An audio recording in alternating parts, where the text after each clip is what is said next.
காலத்தின் திருப்பங்களில் இருள் ஒளியை தாக்கிய போது அசுரர்களின் கொடுமை உலகை சிதறடித்தது. துர்வாச முனிவருக்கும் கஜமுகிக்கும் பிறந்த இரு அசுர புதல்வர்கள் வில்லவன் மற்றும் வாதாபி அதர்மத்தின் முழு உருவாகி மக்களை கொடுமைப்படுத்தினார்கள். சாந்தமும் தர்மமும் எரிந்தது. அந்த கொடுமையை தாங்க முடியாமல் முனிவர்கள் அகத்திய மாமுனியிடம் தங்களை காக்க வேண்டி கதறினர்.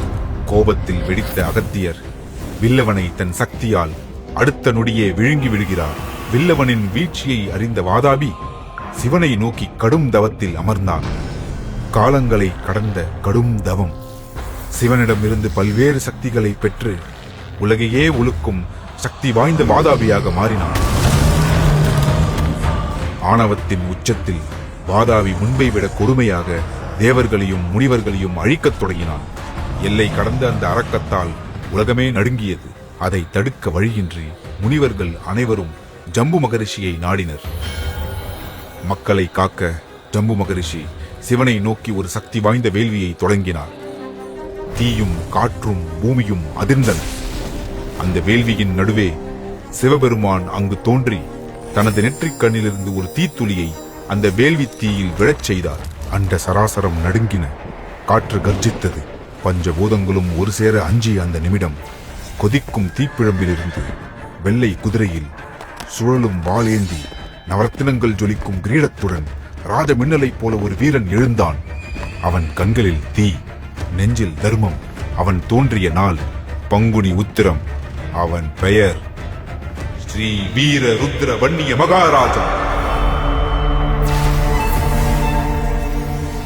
அவன் வாள் பகையை வெல்ல துடித்தது. அவனது விழிகள் மக்கள் உயிர் காக்க புறப்பட்டன. போர்க்களம் நடுங்கியது. தர்மத்தின் காவலன் ஒரு பக்கம், அரக்க சக்தியின் உருவம் மறுபக்கம். இருவரும் நேருக்கு நேர் மோதினர். வாளின் ஒவ்வொரு வீச்சும் மின்னலாக பிரகாசித்தது. உலகமே அதிர்ந்தது. போர்க்களம் ரத்தத்தில் மிதந்தது. வாதாபி தந்திரத்தால் தாக்க வன்னிய மகாராஜா வீரத்தால் எதிர்த்தார். இறுதியில் தர்மத்தின் தீயால் அதர்மத்தை அழித்தான். வாதாபி சாம்பலானான்.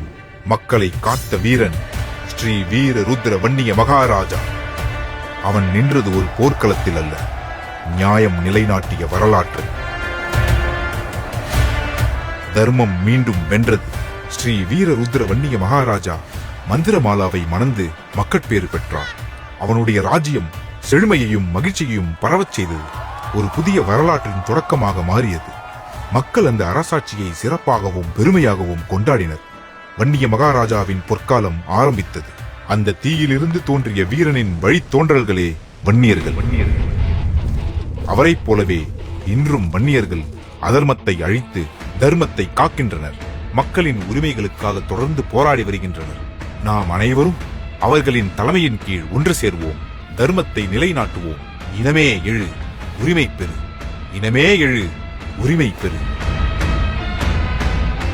நாம் வரலாற்றில் எழுதப்பட்டவர்கள் அல்ல, வரலாற்றை உருவாக்கியவர்கள். அக்னியில் பிறந்து உலகையே ஆட்கொண்ட வீர வம்சம். நம் இரத்தத்தில் வீரம், நம் வார்த்தையில் வரலாறு. அதர்மத்தை அழித்து தர்மத்தை நிலைநாட்டுபவனே வீர வன்னிய குல சத்திரியன். அதர்மத்தை அழித்து தர்மத்தை நிலைநாட்டுபவனே வீர வன்னிய குல சத்திரியன்.